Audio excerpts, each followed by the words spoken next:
Glória a Deus, mais uma vez aqui, amados irmãos, gravando mais um estudo para a glória de Deus, levando informação para os irmãos. E no início desse vídeo, já quero pedir para os irmãos se inscrever no meu canal, compartilhar em suas redes sociais, compartilhar com seus amigos, seus contatos, para que outras pessoas também recebam as mensagens do Evangelho. É um canal muito simples, eu não tenho recurso de tecnologia, de montar muitas coisas, é que celular, suporte, um tripé e, claro, a palavra de Deus. Nós buscamos transmiti-la da forma mais fiel possível, né? A gente vai estudando, vai aprendendo e vai apurando para transmitir as mensagens. Então, por favor, inscreva-se no meu canal. Preciso chegar a 1000 inscritos para conseguir fazer lives, né, no meu canal. Ainda não consigo. Mas é isso. Vamos lá, minha gente. Hoje eu quero falar sobre um assunto. Eu quero fazer até o título desse nosso estudo é Refutação ao Universalismo. O que é o universalismo? O que é uma refutação? Você combater, você negar aquilo e apresentar o oposto, né? Apresentar algo que vai dizer por que aquilo é errado. Estou fazendo uma refutação, eu estou combatendo aquilo, mas estou aplicando alguma coisa, apresentando algo que é correto. E falando em Bíblia, nós temos que anunciar sempre com clareza a verdade do Evangelho. Nós temos visto nesses últimos tempos, né, ainda mais nessas últimas semanas, muitas pessoas aí famosas, até bastante conhecidas nem famosas, falando sobre o universalismo, que possivelmente vamos encontrar no céu Hitler e outros déspotas que assolaram milhões de pessoas, etc., dizendo até que pode ser que há perdão até para Satanás, etc. Uma ocasião, não me lembro o ano ao certo, mas eu acho que em 96, 5, alguma coisa assim, conversando com uma pessoa que também era um teólogo liberal, absorveu dessas linhas do liberalismo e dizia que provavelmente nós vamos encontrar sim com Satanás, ou ele foi perdoado, porque nós temos que amar ao Satanás, ao diabo. Por quê? Porque a Bíblia nos ensina a amar os nossos inimigos. E se é nosso inimigo, logo nós temos que amá-lo. Olha a mentalidade da pessoa que pega um texto isolado e faz um cavalo de batalha colocando coisas que a Bíblia não diz. Eu costumo dizer, em minhas pregações e meus estudos, que Deus tem compromisso com aquilo que ele disse, a sua palavra, nada além e nada aquém. Outro dia, se Deus permitir, eu falo mais sobre essa questão de demônios e anjos e cair, etc. Mas hoje eu quero falar um pouco aqui sobre o universalismo, combater isso. No dicionário está escrito assim: doutrina ou crença que afirma que todos os homens estão destinados à salvação eterna, em virtude da bondade de Deus. Então, no frigir dos ovos é isso. Todos vão ser salvos. No Espiritismo, eu estive um tempo lá, e eu aprendi lá que todos vão ter um fim, um bom final, um final feliz. Todo mundo, ou mais cedo ou mais tarde. As pessoas vão reencarnar, vão evoluir, depois vão reencarnar, e vão para um outro planeta, já vieram de um outro, e essa situação toda aí. Mas não é o que a Bíblia diz. A Bíblia diz que o homem está destinado a morrer uma vez só, né? E morrendo uma vez só, ele está caminhado para juízo. O homem está ordenado a morrer uma vez e segue a juízo. Então, esse universalismo, perdão, ele tenta colocar como que Deus é bom, Deus é amor, Deus é misericordioso, e de fato tudo isso ele é. Sendo ele amor, misericordioso, bondoso, fonte de bondade, o amor expressado como é o nosso Deus na cruz, morrendo por nós pecadores, então logo todos vão ser salvos e, enfim, pronto, um dia todo mundo vai estar ali alegre, feliz, com asinhas de anjo numa nuvem linda e tocando harpa e liras e cantando. Não é o que a Bíblia diz. A Bíblia diz que Deus é amor, Deus é misericordioso, a causa de não sermos consumidos são as suas misericórdias, que renovam-se a cada manhã, não a palavra, as misericórdias. E também ele é justiça, ele é juízo, ele é fogo consumidor, ele é um Deus que está irado contra o pecado e o pecador, é um Deus que tem aqueles que são mundanos como inimigos mesmo, porque se você é amigo do mundo, você é inimigo de Deus. Então eu quero ler um texto com vocês aqui em Marcos 10, e o versículo 45, que diz assim: Pois o próprio Filho do Homem não veio para ser servido, mas para servir e dar a sua vida em resgate por muitos. Muitos não são todos. Algumas vezes as pessoas perguntam: olha, por que na minha casa pego, anuncio muitos anos, e uma casa que tem aí, vamos supor, né? Eu sou de uma família grande, né? Eu sou o caçula de 12, eu sou o 12º filho, e só eu sirvo a Deus. Dos meus 12, meia dúzia já morreu, né? 4 morreu pequeno, o recém-nascido, natimorto, bem novinho. E eu tenho 2 irmãos que eu conheci, né? Evidentemente, os mais velhos. Os 2 mais velhos já morreram. E então eu sou caçula de 12. E só eu sirvo a Deus. Só eu. Nenhum dos meus irmãos já estiveram. Eu tenho 3 irmãos que já foram batizados, 2 irmãs e um irmão.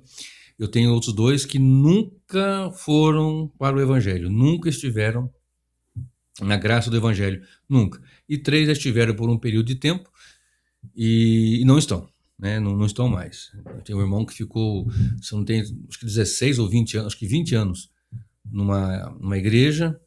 Ele era alcoólatra, ficou 20 anos, 16 ou 20, construiu família, casou, construiu casa, etc. E filhos e tudo, e filhas, né? E depois ele voltou para a bebida e tá até hoje na bebida, né? Bebe com força, só não toma água oxigenada porque tira o esmalte do dente. Do contrário, tá lá. Mas o que eu quero dizer com isso? Que eles não são eleitos? Bom, se eles forem eleitos, eles vão chegar. E isso é uma coisa certa. Nós não temos que ficar julgando quem é e quem não é eleito. Nós vamos observar pelos frutos. Claro que pelos frutos você sabe quem é e quem não é. Quem conhece a palavra sabe que muitos cristãos sinceros e fiéis e salvos e eleitos tropeçam, caem e fazem coisas que absurdas às vezes, né? Você pensa que o homem de Deus não cai? Você acha que eu nunca tive problemas? Quem não tem, atire a primeira pedra, né? Quem nunca teve. Mas o fato é que a nossa segurança da salvação não está em nós, portanto, em Cristo. De maneira que em Cristo nós somos salvos. Então, o texto que nós lemos diz que ele veio para resgate de muitos, e não de todos. Mas aí, os que defendem nessa linha de universalismo, eles falam o seguinte: lá em João 3,16 está escrito assim: porque Deus amou o mundo de tal maneira que deu seu Filho unigênito, para que todo aquele que nele crê não pereça, mas tenha vida eterna. Só que eles isolam eles isolam isso. Todo aquele que nele crê, ou passam meio que despercebido. Em João 1,29 está escrito assim: eis o Cordeiro de Deus que tira o pecado do mundo. Ora, se tira o pecado do mundo, logo o mundo, que é um mundo de pecados, todos vão ser salvos. Pronto. Para que problema? Para que dificuldade? Para que? Então vão por essa via aí, esse viés de universalismo, todos vão ser salvos e acabou o problema e tal. Só que, se você observar, lá no livro de 1 João, capítulo 5, se não me falha a memória, não sei se eu marquei aqui, 5,19, diz assim que o mundo jaz no maligno. Deus amou o mundo de tal maneira e o mundo jaz no maligno. Como é que a gente resolve essa situação? Presta bem atenção. Jesus falou assim na sua palavra em João 10, eu preguei quarta-feira na igreja batista aqui de Cruzeiro, a PIB, a primeira igreja batista. João 10, 1, 2 e 3, eu vou ler, né? Vou ler, tá. Para nós entrarmos aqui um pouquinho mais de contexto. João 10, 1, 2 e 3, olha o que diz a palavra do Senhor. Em verdade lhes digo, quem não entra no curral das ovelhas pela porta, mas sobe por outro lugar, esse é ladrão e salteador. Aquele, porém, que entra pela porta, esse é o pastor das ovelhas. Para este o porteiro abre, as ovelhas ouvem a sua voz, ele chama as suas próprias ovelhas pelo nome e as conduz para fora. Guarde essa palavra, para fora. Quando você estuda sobre eclesiologia, a palavra eclésia, é tirados para fora. Da onde? Do mundo. Então Jesus chama, como bom pastor que ele é, as suas ovelhas, ele chama para fora, ele traz para fora, ele tira deste mundo. 1 João 5,19 diz, o mundo jaz no maligno. Mas aqui, interessante que em João 3,16, ou melhor, em João 3, na sequência, as pessoas também pulam e não leem essa parte. E essa parte é fundamental para nós entendermos. Olha só, João 3, de 16 a 21. João 3, 16 a 21 diz assim: porque Deus amou o mundo de tal maneira que deu seu Filho unigênito para que todo aquele que nele crê não pereça, mas tenha vida eterna. Então está dizendo que a gente vai perecer e que não vai ter vida eterna. Então não há universalismo. Tem que fazer uma exegese, tem que pegar o texto e analisar. Porque Deus enviou o seu Filho ao mundo, não para que condenasse o mundo, cosmos no grego, mas para que o mundo fosse salvo por ele. Pronto, universalismo. O mundo fosse salvo por ele. Está aqui. Só isso. Continua lendo. Quem nele crê não é condenado, mas o que não crê já está condenado. Peraí, vou ler de novo. Quem nele crê não é condenado, mas o que não crê já está condenado, porque não crê no nome do unigênito Filho de Deus. A condenação é esta: a luz veio ao mundo, olha o mundo aqui, mas os homens amaram mais as trevas do que a luz, porque as suas obras eram más.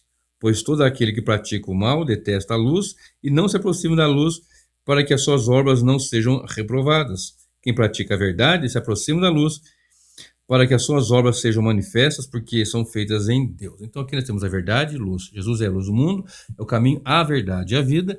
E ele é um enviado de Deus, né, pelo amor de Deus, para salvar os pecadores, para salvar o mundo. Deus enviou o seu Filho ao mundo. Só que essa palavra para que todo aquele aqui faz a diferença. Observe comigo aqui em João ainda 3, de 21 a 36. Quem vem das alturas certamente está acima de todos. Quem vem da terra é terreno e fala da terra. Quem veio do céu está acima de todos e não dá testemunho daquilo que viu e ouviu, mas ninguém aceita o seu testemunho. Quem, porém, aceita o seu testemunho que ele dá, certifica que Deus é verdadeiro, pois aquele que Deus enviou fala as palavras de Deus, porque Deus não dá o Espírito por medida. O Pai ama o Filho e entregou todas as coisas nas mãos dele. Por isso, quem crê no Filho tem a vida eterna. Quem crê. Quem se mantém rebelde contra o Filho não verá a vida, mas sobre ele permanece a ira de Deus. Então, observe isso, permanece sobre ele a ira de Deus. Então, aquela questão que eu estava dizendo de família grande e tal. O que às vezes um filho, uma família, vai, 2, 3, vão firme, e a filho de pastor, muitas vezes, não se afirmam, não caminham, por mais exemplo que o pai dê, a mãe dele, e os pais criam no temor do Senhor, obedecendo a característica da filho, né? Mas os princípios são os mesmos. Olha, cada um tem uma personalidade, mas os princípios são os mesmos numa casa de uma pessoa de cristã, etc. Espera-se que uma família cristã realizem cultos domésticos, momentos de oração junto com a família, refeição junto com a família para orar junto, né? Está ficando um pouco escasso isso, mas tem que ser tomado, tem que ser colocado isso para que as coisas vão bem. Mas mesmo fazendo tudo isso, muitos não se encaminham. Por quê? Porque ele não crê. Isso não depende de nós. A salvação não depende de nós. Então esse negócio de universalismo é um perigo muito grande. Nós podemos incorrer aqui num risco muito grande dos extremos. Todos vão ser salvos? Não. Todos são perdidos? Não.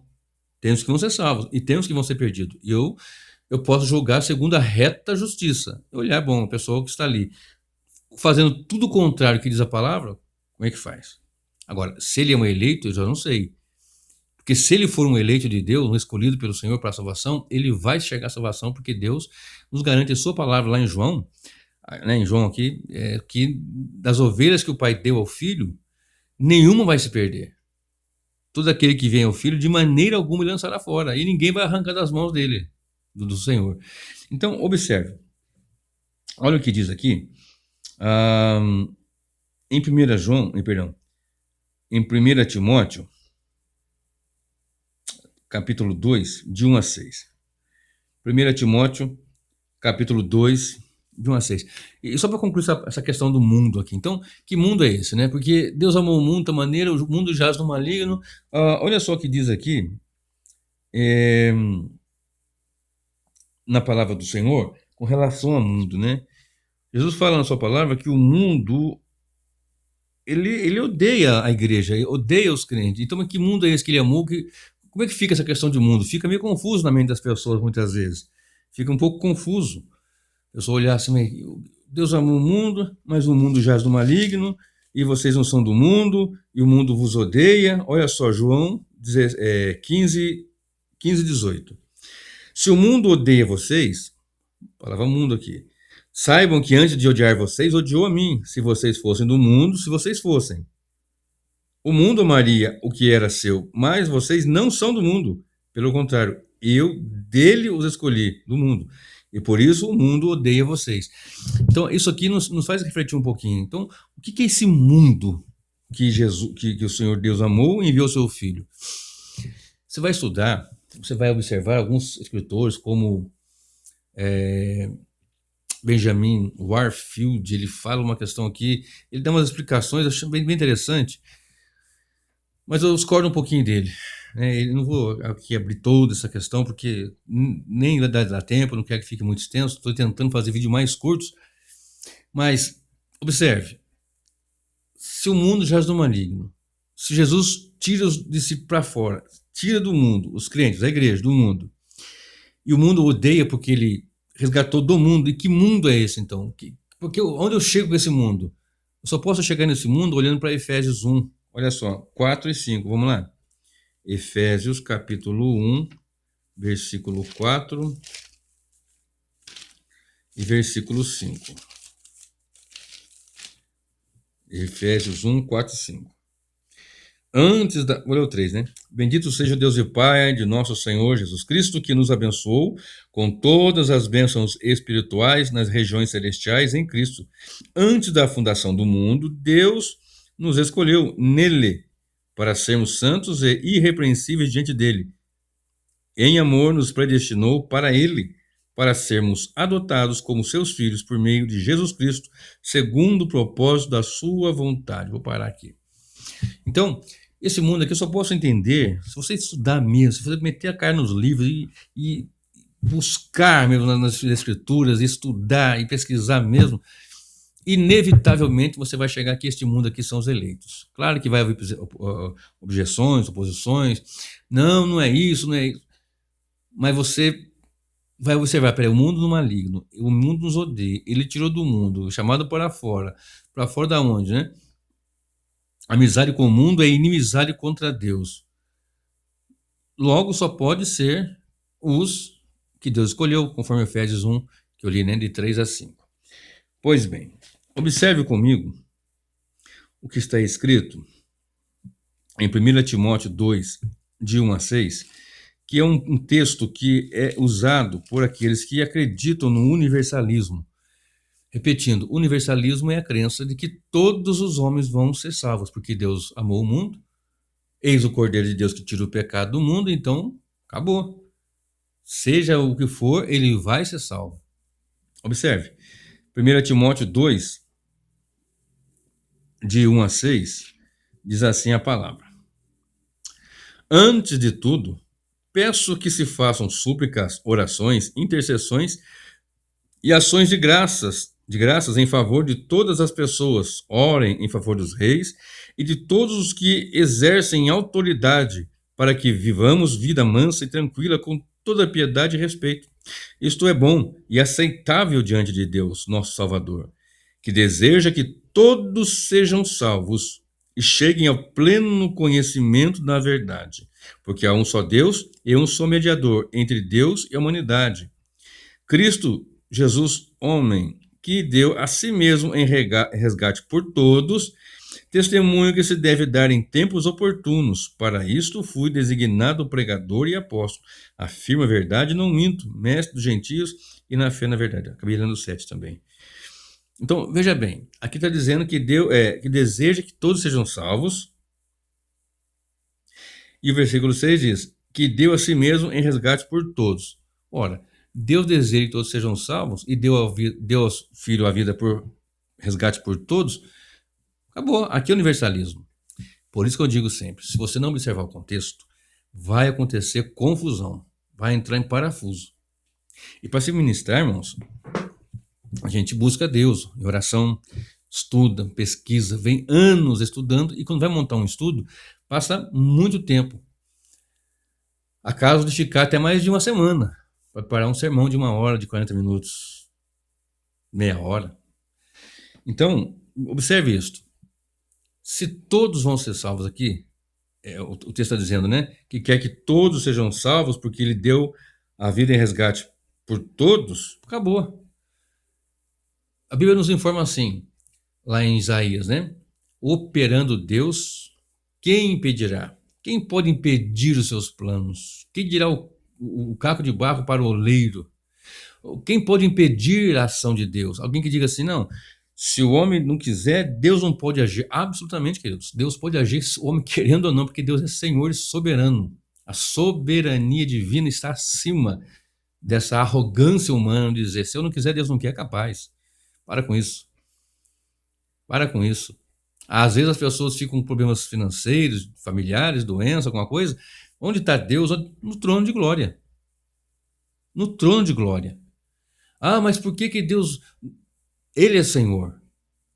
Se acontecer alguma coisa, você é um cristão, servo de Deus vivo, se acontecer alguma coisa horrível na sua vida, que pode acontecer, nós cristãos não estamos livres disso. O próprio Senhor Jesus não disse que nós teríamos uma vida de como diz, né, mamão com açúcar, teríamos aflições no mundo. Olha o mundo aqui de novo, né, o cosmos. Então você observa que, mesmo isso acontecendo, claro que é mais difícil, é fácil você, como diz o povo, né, dar glória a Deus quando as panelas estão cheias do que quando está vazia. Mas é nesse momento que você consegue ver. Às vezes você nem quando está cheio você dá glória a Deus. Não, né? Agradecer a Deus nem pelo que come. Mas observe. Presta bem atenção. O contexto aqui está dizendo. Deus pode ser impedido? Não. Toda a Escritura nos informa que Ele é soberano e poderoso. Ponto. Aqui está dizendo que para orar pelos reis, pelas autoridades, porque quer que todos sejam salvos. Todos sem exceção? Não. Todos sem distinção. Aqui é um princípio de ricos, de reis, de governadores, de pessoas influentes, seja qual for a sua etnia, a sua cor da pele, a sua condição social, todos todos serão salvos, de todas as tribos, línguas, povos e nações, de todos, não todos. É diferente. Então não é todos sem exceção, é todos sem distinção. Não vai distinguir, porque você é negro, não vai. Você é loiro, você não vai. Não. Sem distinção. Você é rico, você vai. Você é pobre, não. E o texto aqui continua dizendo, olha bem, que deu a si mesmo em resgate por todos estes, pobres, ricos, reis, príncipes. Por quê? Porque se eu sei que são todos mesmo, o que eu vou fazer com outros textos? Eu não posso pegar apenas um texto isolado e fazer dele um cavalo de batalha, meu irmão.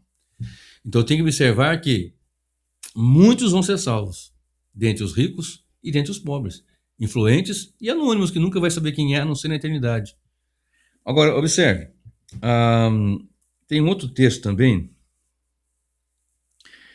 né? Aqui no caso seriam todos os tipos, né? Tem um texto também, Tito 2, de 11 a 14. Tito capítulo 2, de 11 a 14. Também é muito usado pelos universalistas. Talvez você não se identificou, mas se você pensa assim, você é universalista. E a Bíblia não é universalista. Não. Tito 2, o versículo 11 ao 14. Mas presta atenção no 11, que é o 11 que o pessoal pega. Porque a graça de Deus se manifestou, trazendo salvação a todos. Pronto. Na sua talvez esteja. Porque a graça de Deus se manifestou salvadora, trazendo salvação a todos. Porque a graça de Deus se é manifestado, trazendo salvação a todos. Talvez esteja assim na sua. Porque a graça de Deus se manifestou, trazendo salvação a todos. Alguns falam, todos os homens. Ela, quem? A graça. Nos educa para que, renegados à impiedade e às paixões mundanas, vivamos neste mundo de forma sensata, justa e piedosa, aguardando a bendita esperança, a manifestação da glória do nosso Deus e Salvador Jesus Cristo, Ele deu a si mesmo por nós, a fim de nos remir de toda iniquidade e purificar para si mesmo um povo exclusivamente seu, dedicado à prática de boas obras. Vou parar aqui. Olha bem.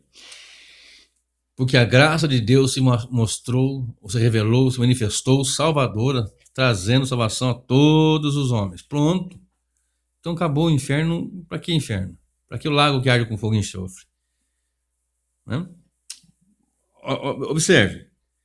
Graça que traz salvação. Nos educa, nos ensina. Talvez essa versão esteja ensinar, nos ensina. Renegar as paixões mundanas. O mundo renega as paixões mundanas. O mundo é ensinado pela graça. O mundo que não está em Cristo, o mundo que não confessou a Cristo, não creu do coração, não creu na obra que Cristo fez no Calvário. Vamos analisar aí. Se é o mundo todo, salvação para todos, todos estão nessa situação, apresentando essas características. Olha bem, ela nos educa para que, renegadas a impiedade, ele renega a impiedade, ou eu amo cada dia mais, abraçando o mundanismo, destruição da família, os valores basilares da família sendo destruída e deturpada por tantas heresias que vêm se levantando, tantas filosofias, tantos meios de pensamento que são totalmente contrários à palavra de Deus, socialismo, comunismo, marxismo cultural, essa situação toda que vem devastando as famílias. O oposto da verdade agora está sendo apresentado aí e as pessoas aplaudem, a inversão total de valores. Eles fazem isso, eles renegam a impiedade? Não, absolutamente. Então vamos lá. A graça, nos educa para que, renegados a impiedade e as paixões mundanas, olha aqui, mundanas, paixões mundanas. Está vendo o mundo, a situação mundana, perversa? Vivamos neste mundo agora de forma sensata. O ímpio vive sensatamente? Não. Justa? Ímpio também não. E piedosa? Santa? Também não. Aguardando a bendita esperança, a manifestação da glória do nosso grande Deus e Salvador Jesus Cristo. O mundo ímpio está aguardando a volta de Jesus Cristo? Está buscando essa glória? Não, não está. Então isso aqui é para quem que se manifestou a salvação, trazendo salvação? Porque a graça de Deus se manifestou trazendo salvação a todos quem? Observe comigo o contexto. Versículo 14. Ele deu a si mesmo, ele quem? Cristo. Ele deu a si mesmo por nós, igreja, eleitos, a fim de nos remir de toda iniquidade e purificar para si. Porque tem paixão mundana, porque tem impiedade, porque tem mundanismo, então ele vai agora tirar desse mundo e vai dar um banho de sangue na palavra, lavado, regenerado pela palavra, lavado pelo sangue somos lavados. Feito isso, traz do mundo, lava, purifica para si, olha bem, um povo exclusivamente seu. Tira do mundo, chama para fora, eclésia tirada para fora, um povo seu, exclusivamente seu, dedicado à prática de boas obras. Um povo seu, exclusivamente seu, dedicado à prática de boas obras. Então, aqui, se ficar com o versículo 11, você fica assim, porque a graça de Deus se manifestou trazendo salvação a todos. Aí Paulo fala, renegadas a impiedade e as paixões mundanas, o ímpio não faz isso. Vivamos de forma sensata, justa e piedosa, o ímpio não faz isso. Porque ele nos veio para purificar para si um povo seu, exclusivamente seu, zeloso de boas obras, nas práticas de boas obras. Um outro texto também, o texto não, nós temos que observar o seguinte, a salvação, ela traz uma posição, ela nos coloca numa posição. A salvação, ela atinge nosso passado, presente e futuro. Então, em 2 Coríntios 5:17, fala assim, que agora nós somos nova criação, né? As coisas velhas ficaram para trás e agora nós somos nova criação, nova criatura. A maioria das versões fala, mas o sentido é nova criação. Tira do mundo, lava, limpa, purifica para ser um povo seu e exclusivamente seu. São as suas ovelhas que ouvem a sua voz, que vão sair do mundo, que vai ser lavado, que vai ser purificado, que vai ser limpo. Como Cristo fala em João 15, né? Vocês já estão limpos pela palavra que vos tenho dito. Logo, não é o mundo, mas aqueles que do mundo ele tirou. Então, depois disso, nós temos uma posição em Cristo. Novidade de vida. Se você olhar para Efésios 2, versículo 6, olha o que está escrito. Efésios 2, versículo 6. Vou ter que ler o 5, vou ter que ler o 4. 4. Mas Deus, sendo rico em misericórdia, por causa do grande amor com que nos amou, e estando nós mortos em nossas transgressões, nos deu vida juntamente com Cristo. Pela graça vocês são salvos. E juntamente com Ele nos ressuscitou, e com Ele nos fez assentar nas regiões celestiais em Cristo Jesus. Nos ressuscitou porque estávamos mortos, conforme fala em Efésios 2, verso 1, mortos em ofensas e pecados, delitos e pecados. Tira do mundo dos mortos, tira da morte, traz para a vida e nos faz assentar com Cristo nas regiões celestiais. O cristão hoje, esse povo exclusivamente do Senhor, não está mais nas trevas, está em luz. Ele está agora em Cristo. A sua posição é diferente. A sua questão na salvação, essa questão posicional, coloca a igreja assentado com Cristo, por causa da obra que ele fez. Não é porque você é melhor do que Cristo, não. Como tem pregador dizendo aí, você é semelhante a Cristo. Olha, Jesus também ia comer lá do fruto proibido, porque não vai nessa barca não, irmão. Não vai na conversa dessa molecada nova que está surgindo aí, ó, cheia de heresia. E tampouco dos marmanjos, já velho de guerra aí, ó. Vão ficar com a palavra, que tem tesouros novos e antigos, vamos dizer assim. Um pai de família tira do seu baú coisas novas e coisas antigas. Né? Novas no sentido de que, poxa, eu não tinha visto. E antigas, poxa, fulano já viu. Que a salvação é só em Cristo. Vamos lá. Então, nós temos alguns teólogos gostam de falar que a salvação era progressiva, né? Mas assim, eu não gosto dessa palavra, dá a impressão que vai sendo salvo aos poucos. Não, você é salvo uma vez só, uma pancada só. O que acontece é que a salvação ela é operosa, ela vai operando. Lá em Filipenses 2, também um lugar que dá um pouco de complicação, mas em Filipenses 2, 12 e 13, sempre tem que ler o 13 para dar uma melhor firmeza aqui, ó. Assim, meus amados, como vocês sempre obedeceram, não só na minha presença, porém muito mais agora na minha ausência, desenvolvam, operai a vossa salvação, a sua salvação, com temor e tremor. Aí as pessoas pensam, não, eu que tenho que operar, eu que tenho que desenvolver a salvação. Algumas versões falam, desenvolvei a salvação. Observe o versículo 13. Porque Deus é quem efetua em vocês tanto querer como realizar segundo a sua boa vontade. Então, a operação de salvação, quem opera é Deus. O que eu faço como salvo? Eu vou desenvolver a salvação. Agora eu sou salvo. Agora eu vou progressivamente aprendendo uma vida santa com Deus. Vou conhecendo as Escrituras e vou buscando viver em oração e pelas Escrituras. E pelas Escrituras eu vou vivendo e vou operando, vou melhorando, vou amadurecendo até a estatura de varão perfeito. Esta é a nossa intenção, né? Prosseguindo para o alvo.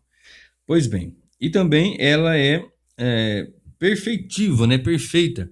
Aqui em Filipenses 3, 20 e 21, diz assim: pois a nossa pátria está nos céus, de onde também aguardamos o Salvador, o Senhor Jesus Cristo. A nós, a igreja, o povo lavado, exclusivo e remido do Senhor, aguarda o Senhor, o qual transformará o nosso corpo de humilhação para ser igual ao corpo da sua glória, segundo a eficácia do poder que ele tem de até subordinar a si todas as coisas. Pois bem,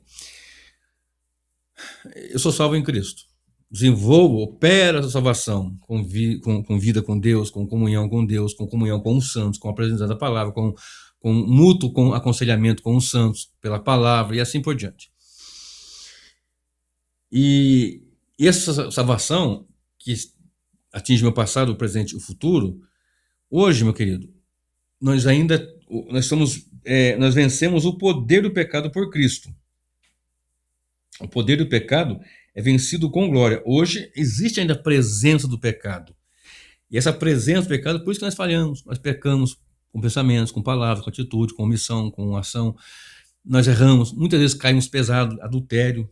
Crente, lavado, salvo, remido mesmo. Cai, peca, se arrepende, se levanta, de repente dá uma escorregada aqui, daqui a pouco ele firme, ele vai chegar a um bom fim porque Deus é o que o escolheu.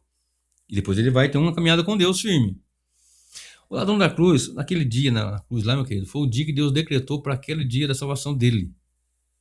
Daquele momento, era naquele dia, naquela hora. Não quer dizer que, eu vou ser salvo na última hora pela dor. Não, meu querido. Tem uma mensagem no meu canal, não está muito distante, não. É uma das mais recentes, que eu falo sobre que nós não vamos vir pela dor assim, não.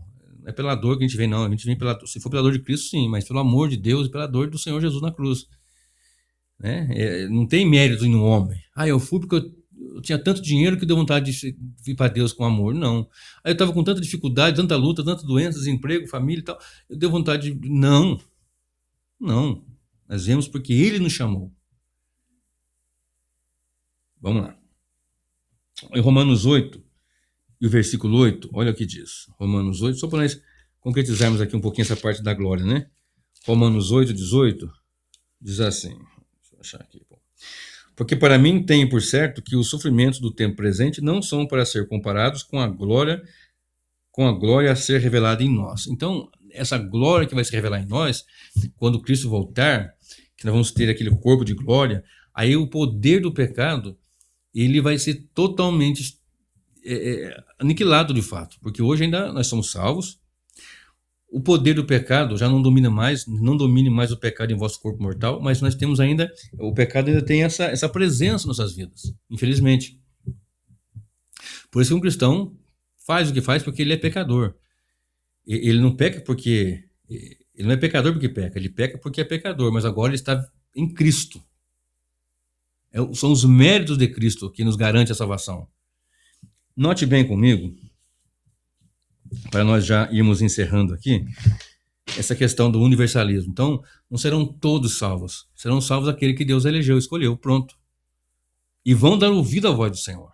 As ovelhas vão dar ouvido. Presta bem atenção. Lá em João 3,16 fala assim: quem nele crer, não vai perecer. Mas quem não crer, já está condenado. Ou seja, tem que crer. Então aí as pessoas, então o universalismo já parte para um outro princípio. Então parte pelo princípio das obras. Ou ele está no universalismo, todos vão ser salvos.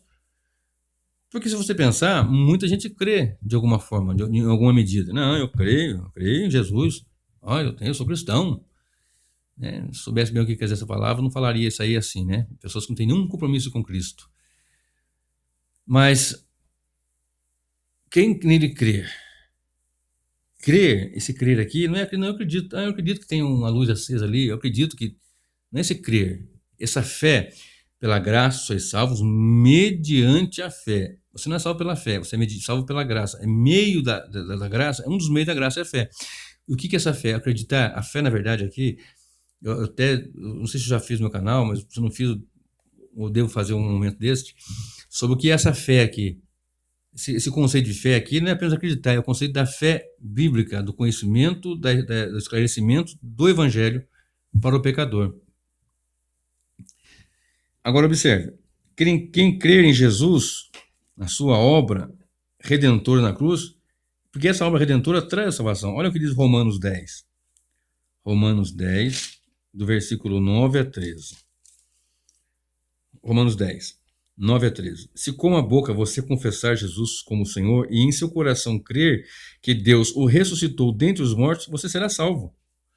Você vai acreditar nisso? Mas não acreditar mesmo que eu sou um pecador, miserável, condenado ao inferno, não mereço o céu, mereço o inferno, mas eu creio que Deus o ressuscitou. E eu confesso com minha boca, porque o meu coração está crendo aquilo ali com uma convicção tremenda. Obras, calma. Porque não há... pois a Escritura diz, todo aquele que nele crê não será envergonhado. Todo aquele que nele crê. Igual João 3,16. Todo aquele que nele crê. Porque todo aquele que nele crê não será envergonhado, porque não há distinção entre judeu e grego, uma vez que o mesmo é o Senhor de todos, rico para com todos os que o invocam. Porque todo aquele, olha bem, todo aquele que invocar o nome do Senhor será salvo. Acho que eu vou parar aqui. 13. Todo aquele que invocar o nome do Senhor será salvo. Todo aquele que nele crê. Todo aquele que nele crê. João 3,16 é aqui. Então, o crer aqui, esse é o fundamento que vai fazer com que se distinga o universalismo para a salvação eficaz. daqueles que Cristo morreu por quem Cristo morreu. Lembra lá de João 10, de Marcos 10, 45? Ele veio para, não veio para ser servido, mas para a remissão de muitos, para a redenção de muitos, para a salvação de muitos, não de todos. Então, observa bem isso daqui. Todo aquele que nele crê, todo aquele que confessar, todo aquele que crê. Então, como é que vai ser? Todo aquele que nele crê, como é que faz? Lá em Efésios 2:1, eu já falei, repito agora, que nós todos estávamos mortos em ofensa e pecado. Como é que um morto vai acreditar? Ele vai ter que se arrepender, para ele confessar, para ele crer e confessar, ele vai crer. Mas para ele crer, ele vai ter que confessar, ele vai ter que se arrepender para confessar. E como é que acontece isso? Lembra que eu li agora há pouco em Filipenses 2:13? Deus é o que opera em vós, tanto querer como efetuar. Observe o que diz aqui em Romanos 2. Romanos 2, verso 4. Romanos 2, versículo 4 diz assim: ou será que você despreza a riqueza da bondade, da tolerância e da paciência de Deus, ignorando que a bondade de Deus é que leva você ao arrependimento? Então, o eleito vai arrepender porque a bondade de Deus vai mover nele para que ele se arrependa. É Deus que sua bondade é tão grande, que não pode ser ignorada, que nos faz entender. O Espírito há de regenerando o pecador morto, para ele entender, ouvir, a fé vem pelo ouvir e ouvir a palavra de Deus, mas como vão ouvir se estão mortos? Olha só o que diz em João 5, 24 e 25. João 5. Toda vez que eu venho gravar, eu esqueço de colocar um negocinho para molhar o dedo. Mas tá bom. João 5, 24, aquela espuminha, né? 24 e 25, diz assim: em verdade, lhes digo, quem ouve a minha palavra e crê naquele que me enviou, tem a vida eterna. Não entra em juízo, mas passou da morte para a vida. Passa da morte para a vida e não vai entrar em juízo. Quem ouvir. Mas se está morto, como está dizendo aqui em João 5, 24 e Efésios 2:1, pelo menos 2 versículos, tem muitos outros, como é que vai ouvir? 25. Em verdade, lhes digo que vem a hora, e já chegou, em que os mortos ouvirão a voz do Filho de Deus, e os que a ouvirem viverão. Os mortos vão ouvir. Por quê? Porque Deus é Deus. Ele faz ouvir o morto em pecados e ofensas, inclusive o morto fisicamente também. Lembra do caso de Lázaro? Da viúva, do filho da viúva de Naim? E os mortos que quando ele voltar, vão sair dos sepulcros mesmo, né? Então, se você ler continuar lendo, você vai achar aqui no 28 e 29. 28 e 29 fala dessa ressurreição física, né, de ímpios e de justos. É igual o Daniel 12, né, verso 2, 1 e 2. Então, presta bem atenção. Deus é que nos leva a arrependimento. Aqui eu já estou dizendo da salvação, que é a salvação monergística. A salvação é Deus agindo. Então, Deus agindo em mortos, em ofensas e pecado, ele nos tira dessa morte. Olha o que diz 2 Timóteo 2, 24 e 25. 2 Timóteo, capítulo 2, 24 e 25. O servo do Senhor não deve andar metido em brigas, mas deve ser brando para com todos, apto para ensinar, paciente, disciplinando com mansidão os que se opõem a ele, na expectativa de que Deus lhes conceda não só o arrependimento para conhecerem a verdade, mas também o retorno à sensatez, a fim de que se livrem dos laços do diabo, que os prendeu para fazer o que ele quer. Que Deus lhes conceda não só o arrependimento, mas também o conhecimento da verdade. É Deus que faz isso, é o Senhor que opera, é Deus que age em nós. E vai operar naquele que ele quer. Os critérios por que Deus salva um, não salva outro, na sua profundidade, nós não temos condições de saber. Em Romanos 9, nós somos informados, diz que Deus ele tem vasos para a honra e vasos para a desonra, de uma mesma massa. Ele faz vaso para a ira e vaso para a honra, vaso para a desonra e vaso para o seu louvor. Deus é soberano para fazer do que quer. E que vamos dizer nós, não, Senhor, o Senhor está errado. Deus conhece tudo, Ele sabe de todas as coisas, Ele conhece o ser humano, Ele sabe o que está no ser humano. Preste atenção no amor e na graça de Deus. Todos nós merecemos o inferno. Ele, pela graça, salvou um povo desses que vão para o inferno. Observe. Preste bem atenção. Se todos serão salvos, se existe, ocorre mesmo esse universalismo, se todos serão salvos, para que serve então o lago que arde com fogo e enxofre, lá de Apocalipse, né? No Salmo 9, 17 está escrito assim: os ímpios serão lançados no inferno, e todas as nações que se esquecem de Deus.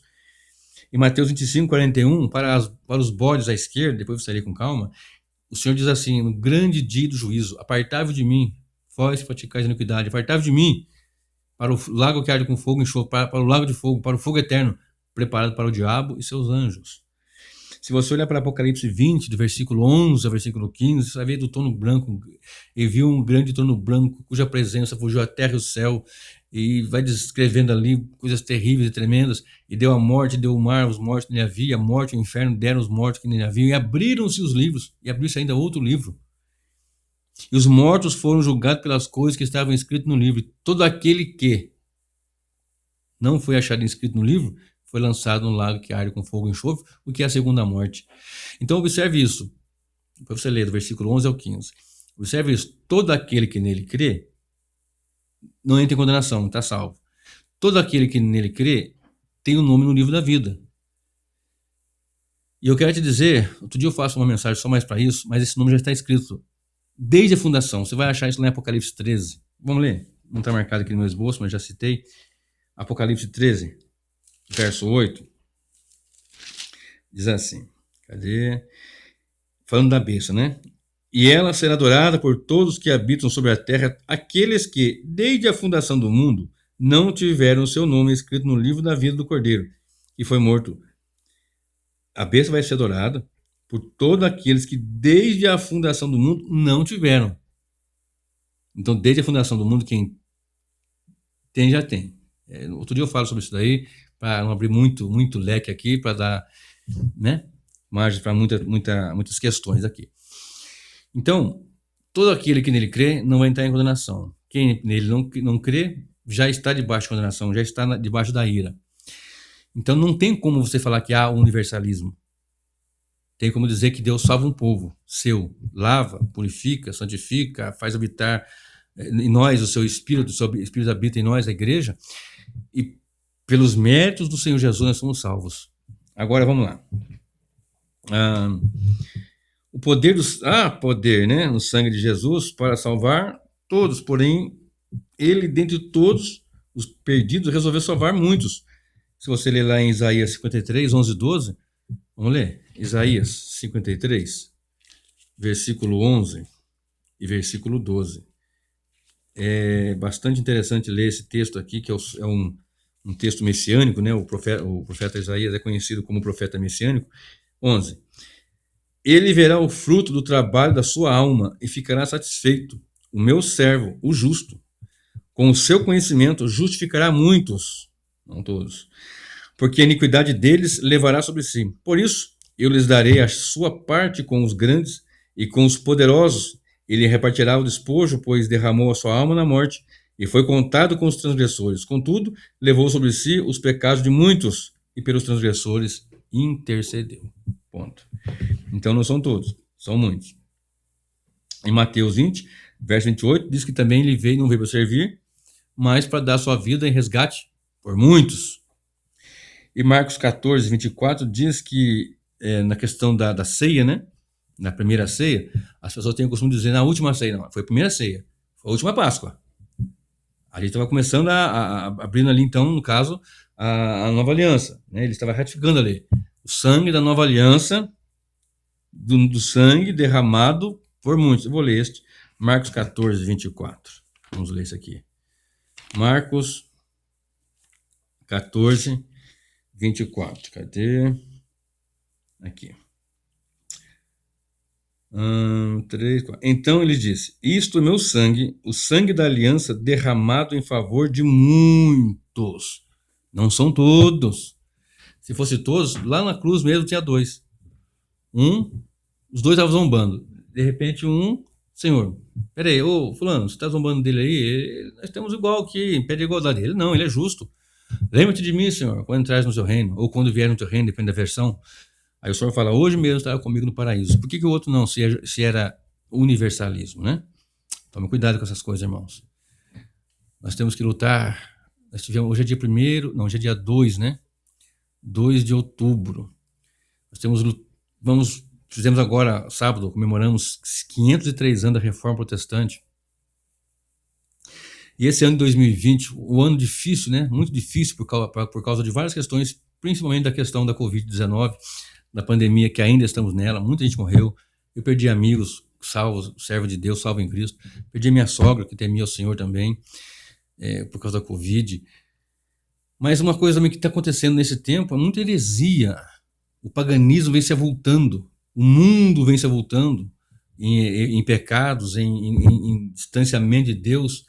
E os pastores e muitos irmãos, muitos servos de Deus aí, não sei se posso chamar de irmãos, que dizem ser igreja, estão abraçando o mundanismo e colocando coisas para a igreja que não faz parte do que o evangelho diz.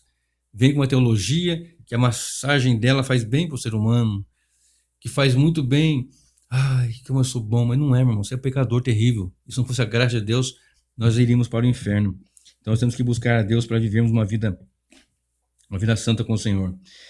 Eu faço uma aplicação aqui dizendo o seguinte: ao ouvir o evangelho, qual a sua constante reação? Porque às vezes, no momento, há uma alegria, olha, Jesus, Salvador, morreu na cruz. Mas aí no momento seguinte, no dia, na semana, no mês, no ano, talvez, como é que é a sua constante reação com o evangelho? Eu disse agora há pouco que eu não vou ficar julgando quem é eleito e quem não é, mas como é que é a reação ao evangelho? Vai definir, vai demonstrar frutos ou não. Fulano capotou uma vez ali, pisou na bola feio, capotou no pecado, adultério ou alguma coisa assim. Ajuda ele, fala com ele, ensina ele, abraça ele. Não abraça o pecado dele, mas abraça ele. Vamos lá, rapaz. Se for um eleito mesmo, Deus vai restabelecer ele. Você vai lá de novo, não quer? Continua orando. Se tiver uma oportunidade mais para frente, né? Mas é o seguinte, como é que nós reagimos? Como é que você tem reagido ao evangelho? Haverá um dia de juízo. E ali não haverá dúvidas sobre as ovelhas e os bodes. Hoje, eu posso julgar segundo a reta justiça, aquele que teme o Senhor, que anda em retidão, que vive para Cristo, para a glória de Cristo. Se você observar, mas em fulano, eu não vou na igreja por causa de fulano, de Beltrano e pastor, não estamos na igreja por causa de fulano, nós somos a igreja por causa de Cristo. Não vamos para a igreja para ser de Cristo. Somos de Cristo e, portanto, somos a sua igreja. Ele é a porta. Né? Então, como é que é a sua reação? Como é que é você com o evangelho? Você que é irmão em Cristo, Jesus, como tem sido a reação daquelas pessoas que você anuncia o evangelho? Se é que tem anunciado o evangelho. Então, que fique essa palavra no seu coração. Não há universalismo. Muitos serão salvos, muitos perderão a salvação. A porta é estreita o caminho é estreito e são poucos os que entram por ela. São poucos que encontram essa porta apertada, justa, estreita. São poucos. E só vão entrar por ela as ovelhas do Senhor, que Ele vai chamar, que vão ouvir e que vão dar ouvido ao Evangelho. Então não fique triste que se você não foi bem sucedido na proclamação do Evangelho, no sentido de que, poxa, preguei para meu pai, preguei para minha mãe, preguei para o pessoal do trabalho, e não houve conversões. Não houve, como é que faz? Quem salva é Jesus. A sua parte não é salvar, a sua parte é anunciar, a minha parte é anunciar. Quem convence do pecado, da justiça e do juízo é o Espírito Santo. Tem o pecado e tem o juízo. Se ele não passar pela justiça em Cristo, ele vai com o seu pecado para o juízo. Tem uma pregação no meu canal assim. Então, tem a justiça. 2 Coríntios 5:21, sempre falo. Aquele que não conheceu o pecado, Deus o fez pecado por nós, para que nós fôssemos feitos justiça de Deus. Justificado, pois, pelo sangue de Jesus, Romanos 5, verso 1, temos agora paz com Deus. Então, meus queridos irmãos, eu me lembrei de um caso, quem não me conhece, que já está chegando agora no canal, está vindo pela primeira vez, eu sou técnico de enfermagem, não estou mais atuando nessa área, estou em outra área para dedicar mais tempo ao evangelho, mas eu trabalhei no hospital e paciente particular e no hospital também, no pronto-socorro. E no pronto-socorro você pega de tudo, baleado, esfaqueado, queimado, afogado, asfixiado, acidente de moto, de carro, de bicicleta, briga de faca, enfim, tudo. Infarto, AVC, tudo. E muitas não, sempre estava pregando. E às vezes você prega, você não sabe. Esse dia eu fui num culto, faz talvez 3 meses, mais ou menos, por aí, alguma coisa assim. E uma pessoa lá, eu estava no púlpito, né? E a pessoa olhando para mim, que foi na frente para receber uma oração, que ele casou, ia casar, uma coisa assim, não, casou. E ele olhava para mim, de máscara, eu de máscara também, eu não conhecia, olhava. Aí quando acabou o culto, eu saí assim, minha esposa, cumprimentando um, outro, tal, os irmãos, né? E ele chegou e me falou, rapaz, lembra de mim? Falei, pô, difícil, né? Ah, na Santa Casa, rapaz, tanta gente que eu atendi lá. E ele disse, eu sou fulano de tal, você pregou pra mim, eu tava naquela maca que eu ia pra cirurgia. Pô, glória a Deus, tá vendo? Eu não sabia. E nem reconheci, essa é a grande verdade. Nem reconheci, tava de máscara, talvez se tivesse sem máscara. E outro, tinha engordado, né? Ele engordou, tava diferente, tava viçoso, tava bem magrinho, bem acabado. Por causa dos problemas de saúde. Engordou, tava viçoso, tava diferente. Não, mas ele me conheceu, mesmo de máscara, né? Me conheceu, até porque o nome, né? Morgado, que aqui em Cruzeiro a pessoa me conhece, não conhece pelo primeiro nome, mas pelo segundo, principalmente no hospital. Chegar a falar Isaac lá, talvez não conheça, mas Isaac, não sei, Morgado, o Morgado. Mas enfim, então prega o evangelho, anuncia o evangelho, não serão todos salvos. Do Senhor vem a salvação. Jonas 2, verso 9. Ele veio morrer em resgate de muitos. Glorifique a Deus porque você foi chamado. Se você sente-se chamado de Deus, Ele te aceitando, debruça-se em oração, em gratidão, em louvor e faça a obra de Deus. Pregue o evangelho, cultue ao Senhor, celebre ao Senhor, dê glórias a Deus pela salvação em Cristo Jesus. Amém? Qualquer dúvida, é só comentar no canal. E comentários respeitosos, eu sempre peço isso, responderia a todos. E se tiver algum tema que você queira que eu aborde, pode comentar, que eu vou abordar. Outro dia o irmão comentou que quer que eu fale sobre o que o cristão pode comer ou não pode comer. E nesse mesmo sermão eu vou falar sobre bebida alcoólica, se pode beber, se não pode. Eu vou preparar esse sermão, não estou montando ainda. Né? Estudando sim, né? Sempre estudando uma coisa ou outra, mas eu vou montar esse sermão.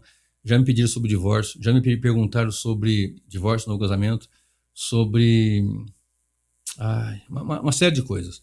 Questões escatológicas também, né? Então vamos fazer assim. Você que assistiu até agora, se inscreva no meu canal, dá um likezinho aí. Tem muita gente que visualiza e não dá o like. E o canal precisa ser relevante, com likes, com comentários e com compartilhamentos. Tá bom? Faz isso, que o Senhor te abençoe e te guarde. E louve a Deus por tão grande salvação que veio da parte do Senhor. Deus te abençoe em Cristo Jesus.